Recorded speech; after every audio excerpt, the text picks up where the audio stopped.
Thanks, Crispin. Testing, testing, testing. Are we coming through loud and clear? So, William, thank you very much for joining us today. Thank you. I normally refuse to speak to audiences of more than 20 people, so you're very lucky to have come here. Absolutely. Nice exclusive group. So tell me, MasterChef, I'm sure we've all got fans, a lot of fans here in the room. It seems like the ideal job. How did you wangle it? I can't remember now. I've been judging on MasterChef for about 12 years. And I can't remember why I was originally asked. I edit a food magazine called Waitrose Food, which I've been doing for about 16 years. And I had been asked to do a bit of foodie TV, and then I think someone asked me, would I turn up and judge an episode of MasterChef? So I did it, and then and for some reason they keep asking me back. And I get worried if they don't ask me, because of course it's quite a useful show, because millions of people tune in, and it helps me, sell books and so on. So, funnily enough, I was with Marcus Waring yesterday, who is presenting with Monica Galetti the current series, and I was on that on Thursday night. And we were agreeing, that it's a very handy bit of PR, really. And if you're lucky enough to get jobs like that. In fact, there was a worrying moment this year because I wasn't asked to judge Celebrity MasterChef, and Jay Rayner and I were worried that we'd been dumped, and we were dumped for the whole of the Celebrity series. But then, thankfully, we got the call up for Amateurs, which I'd just been filming. So we weren't sure whether we'd been, dropped, but they were trying out some new judges. So I think this week we've seen Faye Mashler on it. There's a guy called, and she was very good actually. She's the Evening Standard's long-standing restaurant critic. So unlike me, she actually knows what she's talking about. And a guy called Amal Rajan, who used to edit The Independent. So they've got a few new faces on our judging panel, which is good. So talk through it, how it works. When we're watching it, all the food sort of arriving in a matter of minutes. Surely there's a delay in when it arrives. So aren't you eating some of the food cold by the time it's served to you? Well, if you ask Greg Wallace, he'll tell you he's been eating cold food for about 15 years. It depends on the format of the show. So I was filming for the Amateurs a few weeks ago, and it was one of the shows where I'm in the studio and I set them a challenge, and then one by one they bring their dishes up to the tasting table for me and John to taste. And on those shows, and I don't think I'm giving too much away, it's fair to say that they all cook, all 6 contestants, I think it is, or 8 contestants. They all cook at the same time. Then they leave the room. Then they come back in. And then the food is then brought to the table. It's then shot, filmed, and then we get to eat it. So it's absolutely stone cold. So you have to imagine that it's piping hot.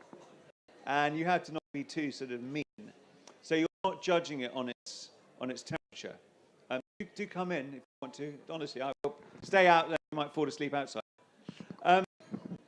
Then when we're filming, like for example, the show that went out this week, which is the professionals in the judging room, the cooking by the contestants is staggered.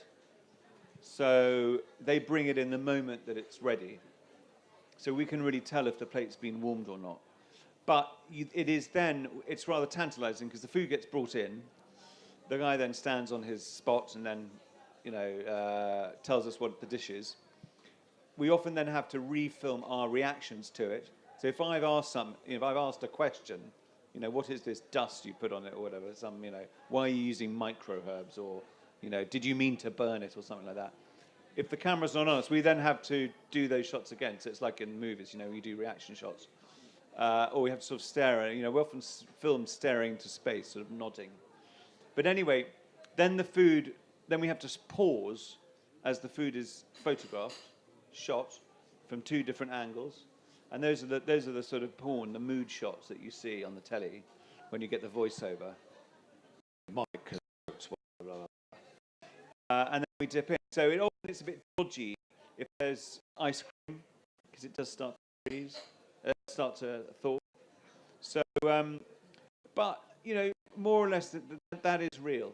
so the food comes in as it's ready, and then we eat it. So if a souffle is collapsing, it's not necessarily because it's been waiting too long. It's because it was going to collapse anyway. Yeah. And I was watching it this week, and I was salivating over one of the steaks that had been cooked. When you've all sort of had dipped in and had a go, does the rest of it then get thrown out, or what happens? I'll tell you exactly what happens. These days we film it with 2 cameras, and we have a director, and then we have an assistant producer, and we'll have a sound man, one sound guy, and then 2 crew, and probably sometimes a runner or some other person. And when they see a really delicious plate of food being eaten, and we're greedily scoffing it up, they kind of give us this really mean look, because they well, if we haven't finished, they just eat it. And I quite like it. It's a really nice chocolate pudding. I kind of look at them when the camera's on, and scoffing it away, you know. So yeah, literally. So what we don't eat gets eaten by the crew, although they obviously do get fed. And I never quite know how to play it on MasterChef, because I remember a few years ago, it was a much longer filming day. We would have 8 contestants cooking 2 courses. So, that's 16 dishes.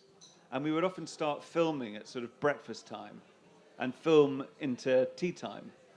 And you never, it's quite weird eating lunch at breakfast. And sorry, say that again. So you're filming all day long? Yeah, we would film all day eating this crap. and when does the sort of the wine come into it? At what time do you clear for vino? They just keep pouring the wine, and so we have to try and remain measured. So it's a bit unfair, if you've eaten your socks off first thing because you're naturally hungry, by the time you get to the 8th contestant's pudding, it's a bit unfair that you don't want it because you're just not hungry. That's not the criteria of judging. But actually, they've refined it now over the years. So we tend to get to the studio about 11:30. They have a crew lunch.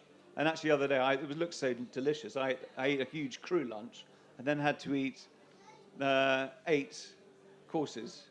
And then I had a cup of tea and went out for a big dinner.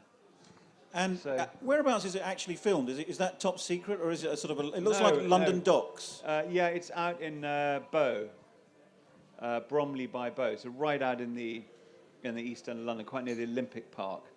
And I tend to I cycle everywhere in London, so I cycle to the studios, and they work very hard to make sure that we get hustled in without seeing any of the contestants, because often it's kept a secret, who you're cooking for in the day, and the contestants are in a sort of kind of little caravan sort of thing, or static caravan. They sit in there, sitting nervously, I suppose, and we get squirreled into the side. But it used to be filmed in a kind of hangar in Wandsworth, next to a big old brewery. But yeah, now they're in sort of purpose-built studios.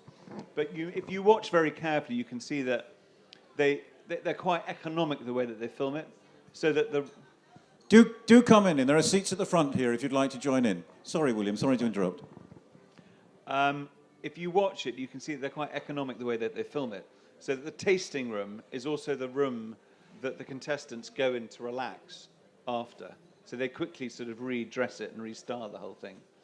Yeah, it's interesting. And I love your on-screen relationship with Jay Rayner. I will never forget the episode. I don't know if anybody else saw it, where William and Jay Rayner were having a to and a fro across the dining table, and Rayner looked up and said, "You are dead to me, Sitwell." Is that all? I mean, are you actually the best of mates off air? No, I hate the prick. Yeah, all right.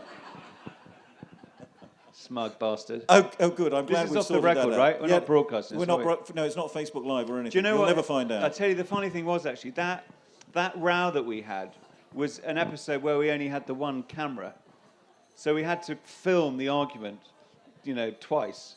So that I then had to spew all my anger at him, and then he had to do all of his bit back to me with another camera. So it was all real. You quite famously a few years ago hit the headlines for your distaste for square plates. What is it about? First of all, does anybody here have square plates at home? Don't worry, you won't be thrown out. Are you sure? So what is it about square plates that are just no good? What an extraordinary question. I mean, who apart from this lovely lady in, is that yellow or green, would have a square plate? They don't fit in the dishwasher, do they? Do they? Do you have to do them by hand? They fit in the dishwasher? Really?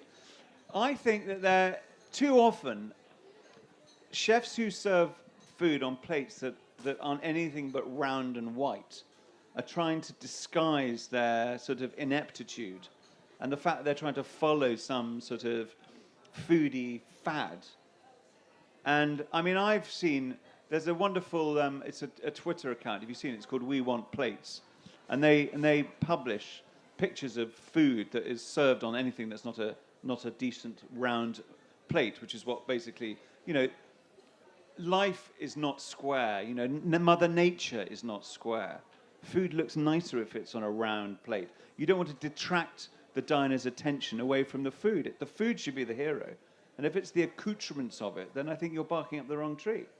I mean, I saw there was some food in a hotel in Yorkshire served in a cloth cap.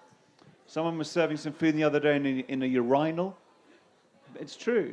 I feel sorry for waitresses who have to carry those huge, great wooden boards with steaks on, where the juices sort of spill over onto the table.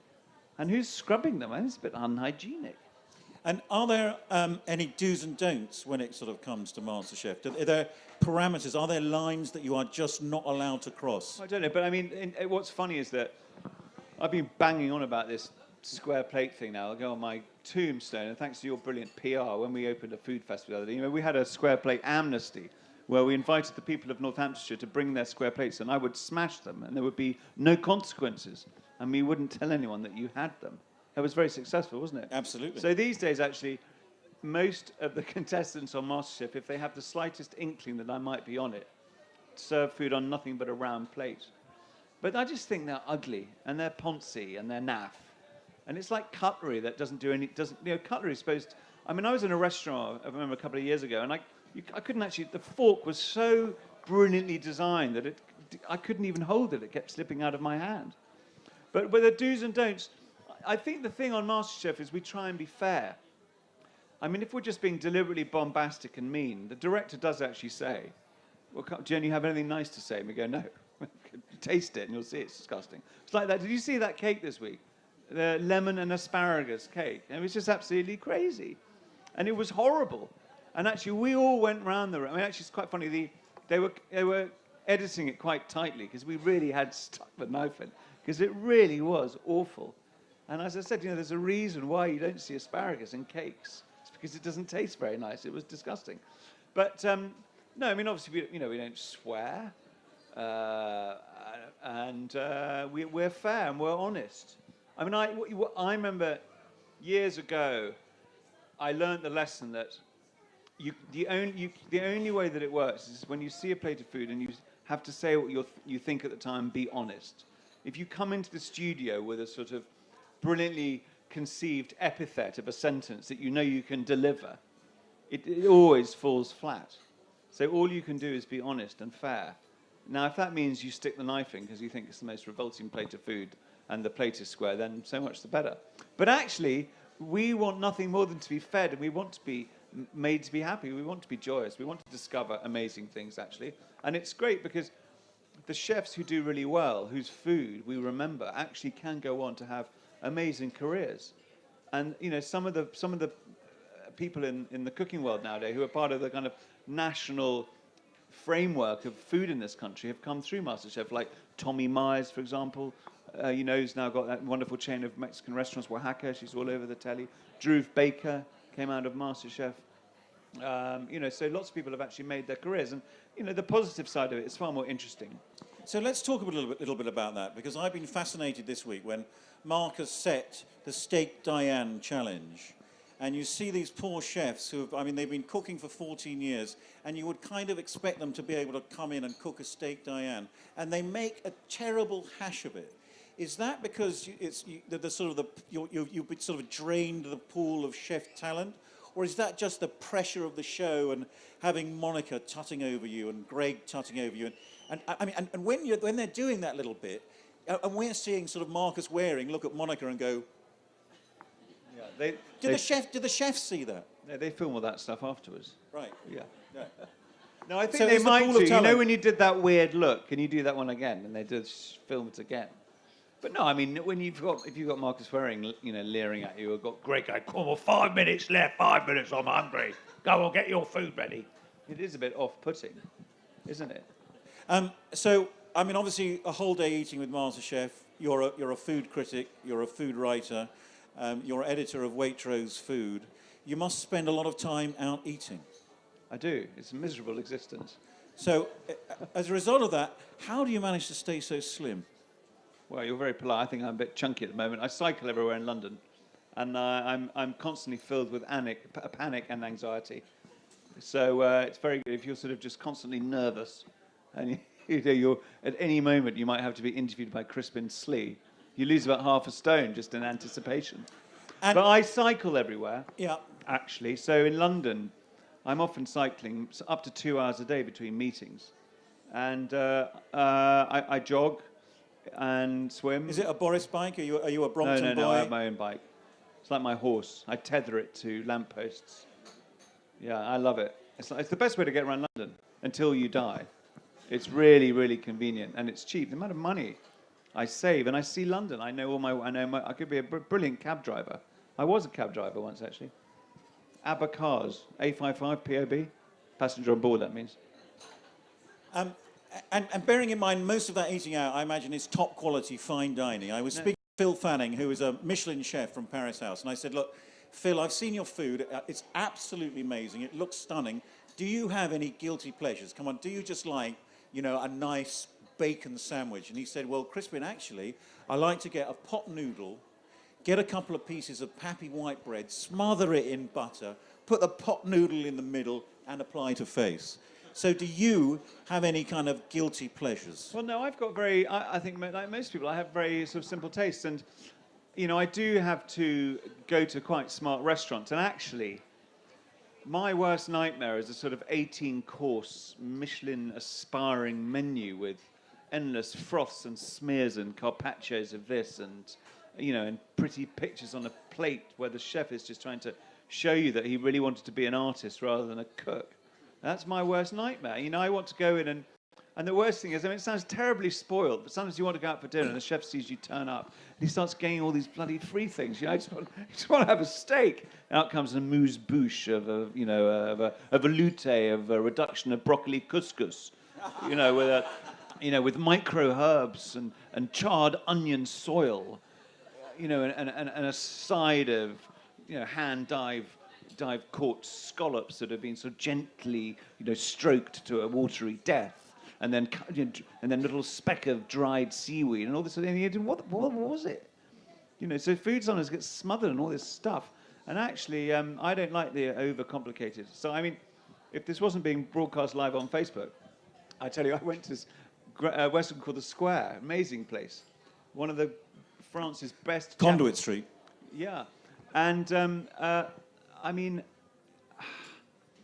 there were just lots of courses of texture, langoustine sandwich, and it was it was too complicated. I'd much rather have roast chicken, dauphinoise potatoes, and a nice crunchy green salad with a little French dressing, and then a self-saucing chocolate fondant. Simple. London has some amazing restaurants, but when you go on holiday, what countries do you think we should admire for their cooking? Rick Stein was on the telly the other day saying, the cuisine in Portugal is really uncelebrated. So what are your sort of hidden gems around the world? I mean, okay, what we do well, we are very lucky now in a lot of our towns and cities that we have a few really, really good places. But too many chefs, and this goes back to the previous question about why some of the guys on MasterChef struggle when they're asked to cook something simple. Too many chefs aspire to do overcomplicated food, which is why we still don't have what they have in France, so there's sort of simple brasserie culture that's linked to seasonality around the countryside. So what I like to do is to go to somewhere like the Dordogne, go into a simple restaurant, you have that proper little bistro menu, the plat du jour, the house wine, just the local dishes. And you travel through France, you really do discover, and the same with Italy, that they have these regional dishes, regional differences. Travel through the regions of Italy. Go to Liguria, go to Abruzzo, go to Piedmont, And each of these places, you'll discover there's different kinds of pasta, different ingredients. And they are obsessive about that kind of local gastronomic culture. But at its heart, it's really, really simple. But we don't quite have that in this country, and it's a bit sad. And what happened really was that we during the Industrial Revolution, we were so excited by new technology and we lost touch with a lot of our seasonal cooking. And people moved to the cities. Our peasant culture was subsumed. Anyway, it was progress, but as a result, we actually lost the basics of our food culture. Whereas if you go to France and Italy, farmers, markets, cooks, they're all linked. And here it's, it's almost a conceit. People kind of want to put a badge saying I'm a foodie, and they make a point about the fact that they want to go to a local market and speak to a local farmer. I mean, this is why you're so tremendous, because you're trying to bring this back, bring producers, closer to consumers. But so the long-winded answer to your question, I like going to the Dordogne, where the food is just simple salads, duck, lots of duck. I like that. Bit of foie gras, if I'm allowed. So I will be throwing the questions open to the floor a little bit later. So if you've got any questions about MasterChef, do remember them, and I'm going to open it up a little bit later. But that's enough about MasterChef for the time being. Now, William, let's talk about you. So you come from this amazing literary family. Was writing always in your blood? When you were a schoolboy, did you sort of scratch your head and think, I'm going to be a food critic? How did that all work out? Did they want you to be a poet? What happened?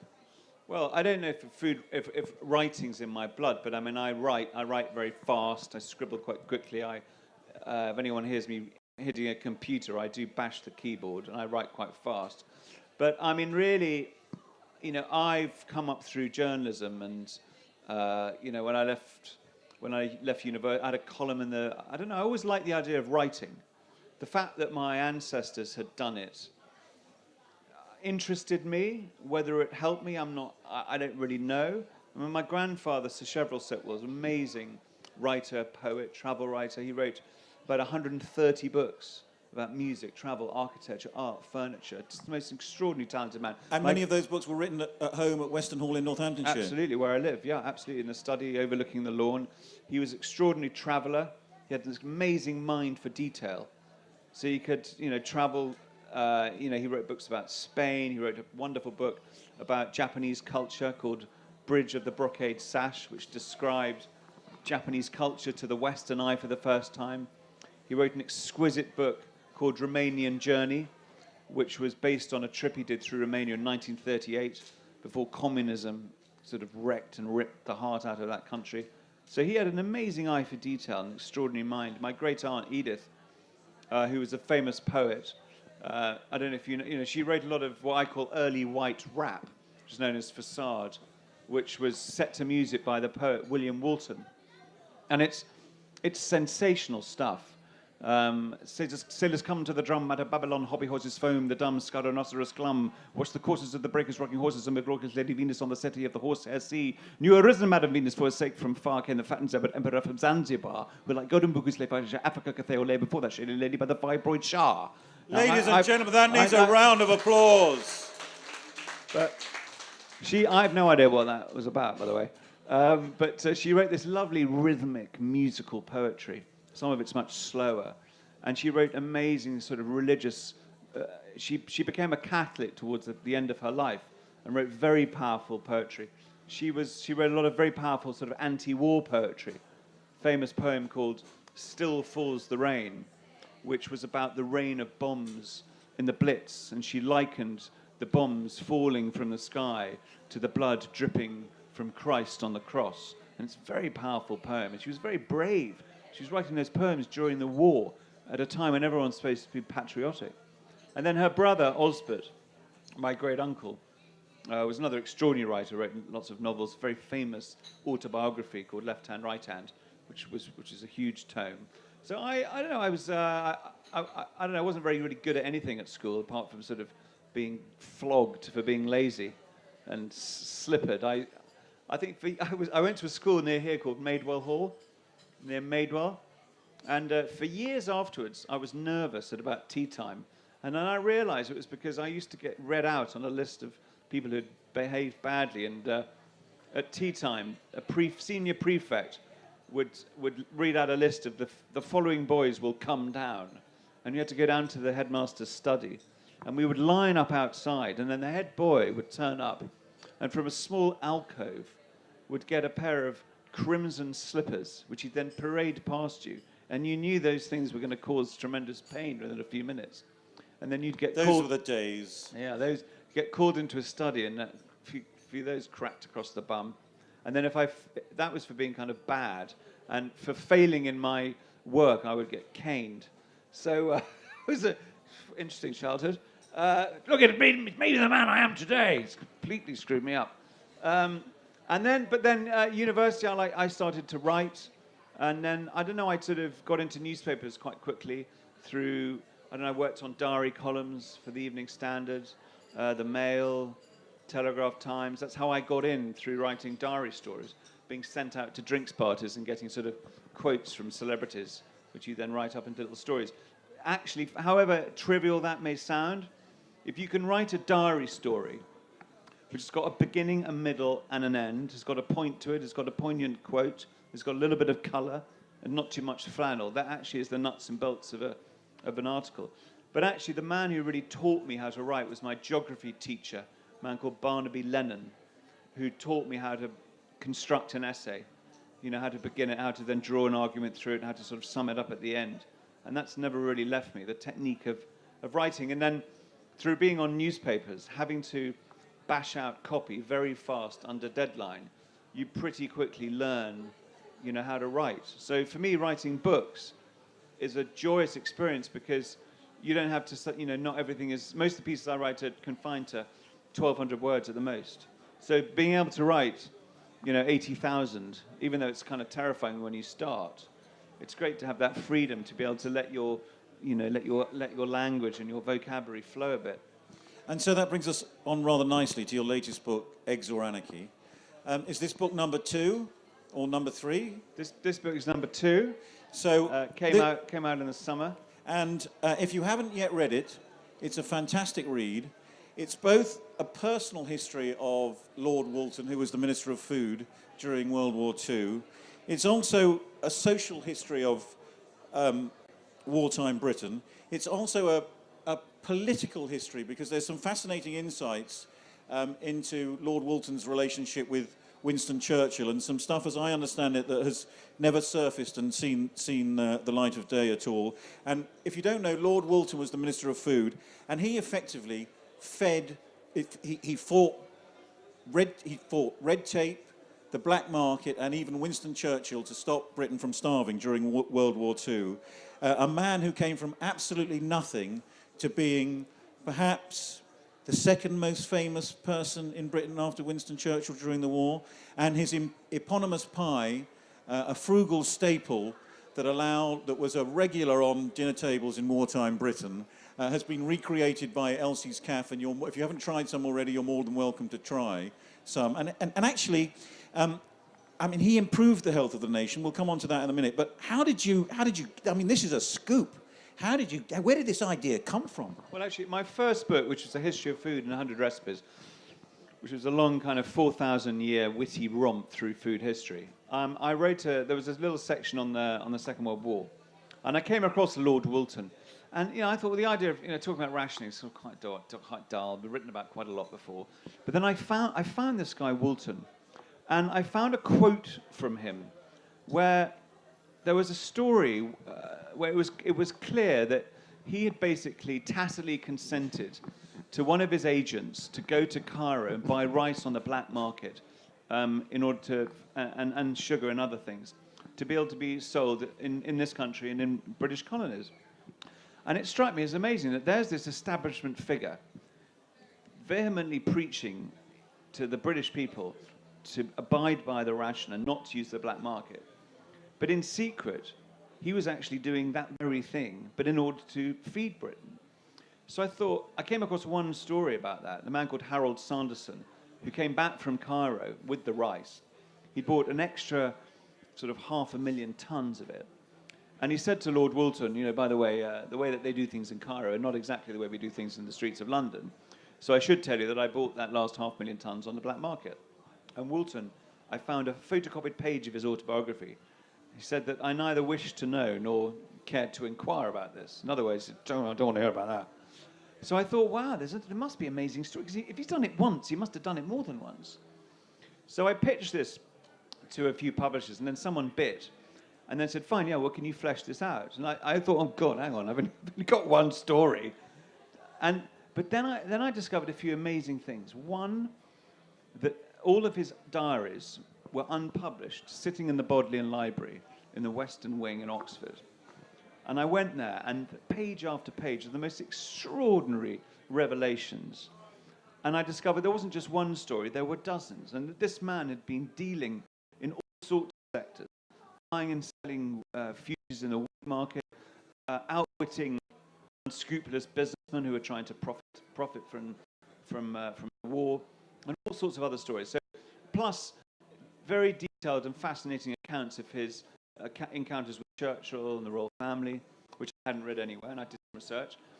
Then I found, courtesy of his grandson, the current Lord Woolton, who's the current Lord Woolton, Simon Woolton, an incredible guy, all of Lord Woolton's wife's diaries, which were bolted shut, and the family hadn't read them. No one had read these diaries, apart from Lord Woolton, who I discovered had made a few notes in the margin as he went through it. So I broke this diary open with a pair of pliers, and actually it was a holiday last summer in the Dordogne, in between sort of, you know, mouthfuls of duck salad and foie gras, that I deciphered this very spirally writing and again uncovered amazing stories, because Woolton would come back from a busy day and they would discuss his life, and she would then faithfully write down his experiences. So there was fresh quotes about the royals that I'd never come across, and new insights and so on. And then I found lots of family letters, and then also I discovered that this man, this establishment figure, wasn't just an MP made a peer and made to run this department. This was a man who'd come from nothing. His father was an itinerant saddler. His grandfather was a poor pub landlord from Lancashire. He literally came from near poverty, and he was a very dynamic young man. He was the first member of his family to go to university. He spent time in Manchester studying the causes of poverty in his late teens and early 20s, because he was fascinated about hunger, deprivation, starvation, health, teeth. There was a woman in the street he lived in who died of starvation, and this struck him as being extraordinary that someone could die in a street in Britain from no food. And so he was passionate about social problems and policy. And he was joined by that in his wife, Maud, who he met at university. So they were quite kind of liberal socialist campaigners, actually. And no one could have known that this man that no one could have been better prepared to be Minister of Food than this man. Plus the fact that after university, he joined a firm called Lewis's, which was a big department store chain owned by a Jewish family called the Cohens. And he'd been recruited at about the age of 24 as managing director. He'd gone to America on the Queen Mary, because he was trying out a few entrepreneurial ideas, and he'd come across galoshes, and he thought, hang on a second, I bet the Americans need to cover their shoes when it rains. So he got on a boat with a huge pile of these galoshes and went off to the States to sell galoshes to the Americans. And he met this man, Rex Cohen, on the boat, and they had dinner.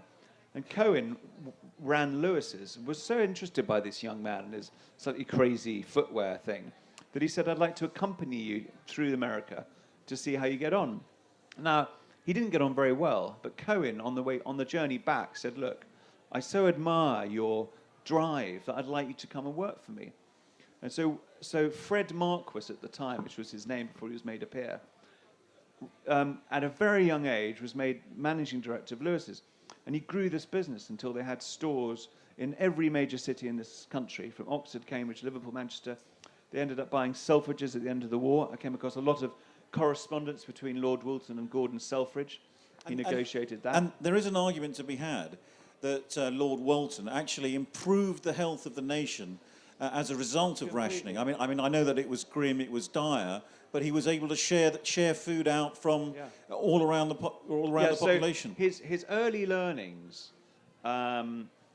just from as a passionate student, plus the fact that he'd become a very successful retailer before he was then put into government because of his administrative skills as a businessman.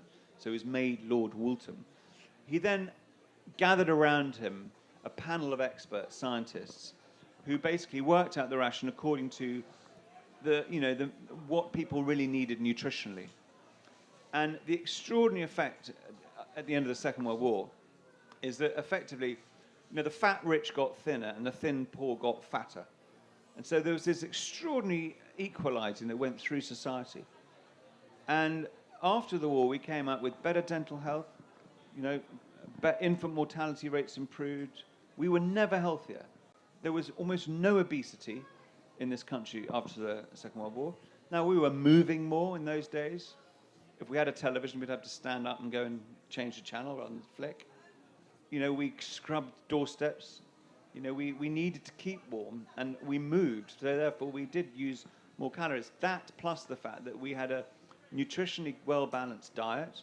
We didn't overconsume red meats. We ate lots of lean wild game and so on. So it's one of those extraordinary things that, there's a lot of diets that people have tried to sell to the British people, Stone Age, 2-4. There's only one that's been properly experimented on the British people and proven to work, and that's the ration diet. I don't think we'd be able to administer it these days. So my last question, before I throw the questions open to the floor, I mean, in view of the obesity epidemic that we've got now, is there a lesson to be learned from Lord Walton today, still? Well, there are many lessons, but I think you can learn these lessons, but probably it's very hard to implement stuff, to be honest. I think there's not much. I think we're screwed. It's really hard, because what Walton did was totally control what we ate and the amount of food we can eat and that we consume, and we can't do that. It's not possible. It's got a revolution. The only big lesson is that you have to start in schools, educating children, get children, little kids, to understand and get passionate about how food grows, and why good food tastes the way it does, and why cooking from scratch is better than cooking and eating ready meals that are full of sugar and fat and so on. So the only answer is to start with a pliant audience, so that kids come home and say to their parents, they're demanding better food. Because the problem is, if you can eat a McDonald's meal for £1.99, it's pretty hard to tell a family who haven't got much money that they'd be better off cooking a chicken for £5 from scratch, even though the economics work better. So it's a very hard one. Certainly we need to persuade manufacturers of junk food not to do it. I don't think sugar taxes are actually a good idea, because you end up disproportionately taxing poorer people because they over-index on those sorts of food. You have to ask and cajole manufacturers to be responsible. But the government, and what happens, the governments only wake up when they start looking at the treasury and there's problems ahead. And obesity costs more to this country now than terrorism. But yet we hear about terrorism every day. We don't have scare stories worrying us about obesity. And obesity is a far more frightening problem than terrorism, that is mainly a myth in most of our cities. But obesity isn't. So that, So what you're really saying is amen to food festivals. This is where it starts. No, this is honestly it, because people can go around, taste things, talk to producers, meet farmers, buy cobbler's nibble, take it home and have a nice bit of gun dog ale. So, ladies and gentlemen, this is your chance to quiz William. Who's got a question? Yes, sorry, the attractive young lady at the front. It's sexist. Are you going to say the men are good looking when they put their hand up? No, this is my daughter. Obvious. Oh, right, forgive him. Where's my favourite place to eat in Northamptonshire? Okay, favourite curry house, Indian restaurant, the Dan Shuri in Brackley. Love that place. Very nice green chili chicken dish they do there. I actually fell into that restaurant last week. I was so eager to get in, I tripped over a little metal rail, fell into the restaurant. And then actually I was sitting there and my children were teasing me of being clumsy. And then we were sitting by the window and we saw a woman also trip over the thing. She brought the whole of the wall down. There's a sort of rumble. People are so excited to get in and get their poppadoms that they fall into that place. So that's really good. I have to say I really like the Crown Inn in Weston. Great Hannah and Mike Fuchs, fantastic publicans, and very good chef there. And it's just simple, good British food. He does tend to sometimes put things like popcorn on his scampi, but you know sometimes you've got to let a chef. And he has got a few square plates. Mike, take those square plates off. I'll come and smash them tonight. Anybody else? Yes, Ruth Furness at the back of the room. I seem to know everybody in this audience. Ruth, over to you.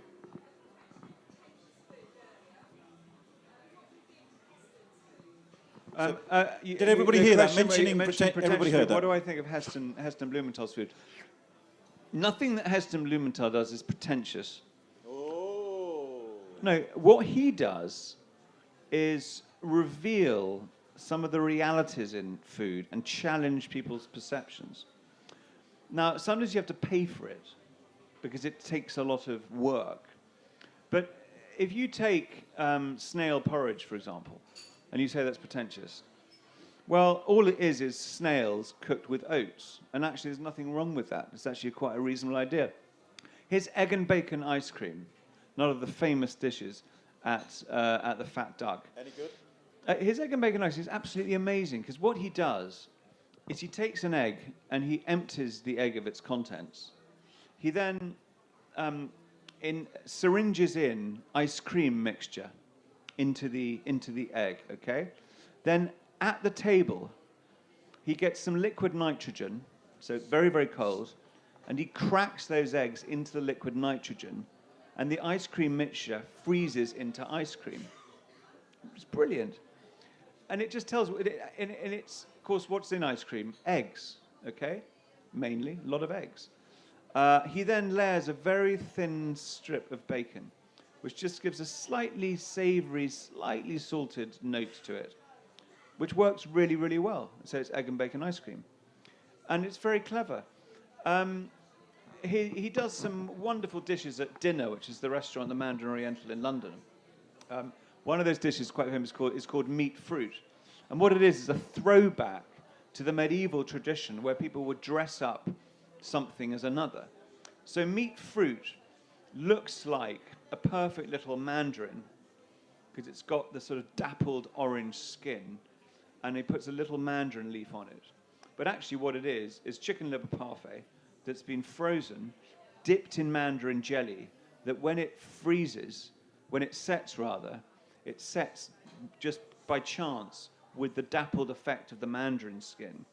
And so you cut into it, and it looks like an orange, but it's a chicken liver parfait with a nice mandarin jelly. So there's nothing pretentious about that. There's nothing, what Heston has done is challenge people's perceptions about food. So people think, for example, that vanilla is sweet. Vanilla is actually very bitter as a spice, if you ever taste it in its original state. So he challenges our perceptions. He tries to get to the heart of things and the perfection of food. And I've spent time in his lab in Bray, and it's fascinating. What is pretentious is people trying to ape these things and trying to do cheap versions of it because they think that's fashionable. But the people who are doing this sort of thing well, be they Ferran Adria, be they Heston, be they some of the great chefs who are cooking in parts of Spain, they're doing it because they're trying to create new flavors and they're trying to challenge our perceptions. Now, at the end of the day, if you don't think it tastes nice and you're still full when you leave the restaurant, then they've failed. But I think if you go to dinner in London, you won't eat a better meal. It's phenomenal. I mean, the Fat Duck is full of theatre, so you kind of, Sounds of the Sea is made up of tapioca and foams and stuff, and while you eat it and it looks like the seashore, he brings you a conch and you put an eye, you pop an earphone into your head and you hear the sound of the sea. But again, what he's trying to do is to mess with the idea of the sound of food. And if you ever try and if you play the noise of, I don't know, something crunchy when you're eating jelly, it's kind of weird.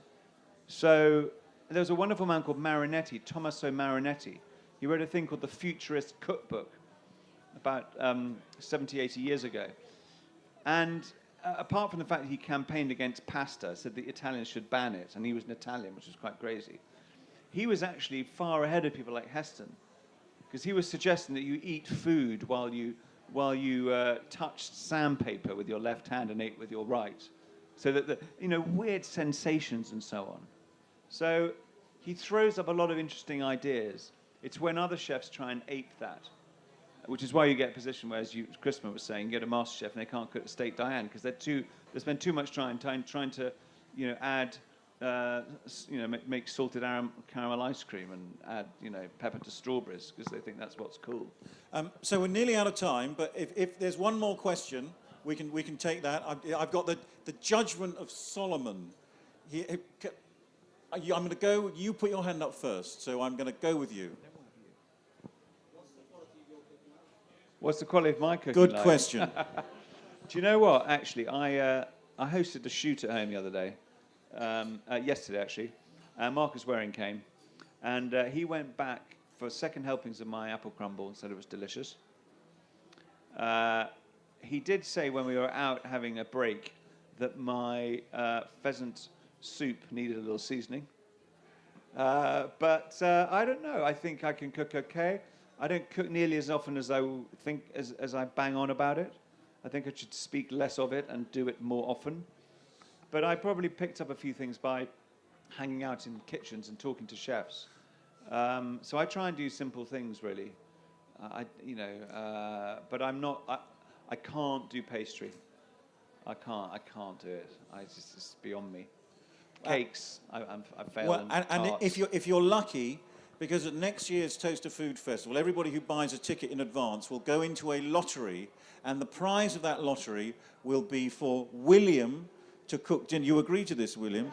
William to cook dinner for 2 people, and he said he would only do it if I would wait and wash up. So that's next year's wash up. I'm going to see Toaster that. Food Festival on June the 10th and 11th. Now, I know I'm testing your patience, but there's a young lady in the front row who had her hand up to ask William a question, and I think we must allow this young lady to ask a question. Fire away. What's your question? Good question. Yeah, I was a judge on Junior MasterChef last year, actually, and they haven't filmed it since, so I don't know what happened. That was one of the best shows I've ever done. I was actually on holiday in Greece, and they'd asked me, "Can you come and judge?" I said, "I can't. I'm away." And I went, "I can't. I've got to. It's the juniors." I flew back for a day from holiday, and they put me on I had one of those motorbike taxis. So I got on the back of a motorbike in Heathrow, and they whisked me all the way to the studios. And we sat there, me and Charles Campion, Jay Rayner, all in our suits. And these little 11, 10-year-old, 12-year-old kids came out wearing their little MasterChef jackets and cooked some of the most amazing food. And they were better than the professionals. They were amazing. And it was really moving, actually. These little kids, they were so brave. I mean, it must have been terrifying bringing food out to us sort of puffed up, pretentious critics who think we know what we're talking about, all this square page garbage. So they were great. It was one of the best shows I've ever done. So I have judged it. They only produce it. They only do that show about every other year. They didn't do it this year. I'm not sure why. I hope they do it again. And looks like you guys should apply. I can see you in the studio. Yeah. What do you like cooking? Cakes. You baked a cake the other day. What flavour? Normal sponge cake. Yeah, you keep doing normal stuff. Yeah, none of this sort of fancy rubbish. Yeah, well done. I'm afraid we're out of time, but I think William has got a handful of books. Perfect Christmas presents, by the way. Perfect Christmas. Signed copy. William Sitwell. William, that has been fascinating. Thank you very much for giving up your time. We really appreciate it. Ladies and gentlemen, let's put our hands together for William Sitwell. Thank you very much. Thank you so much for coming. Really appreciate you coming. Only 20 quid, and I'll sign copies too, at no extra charge.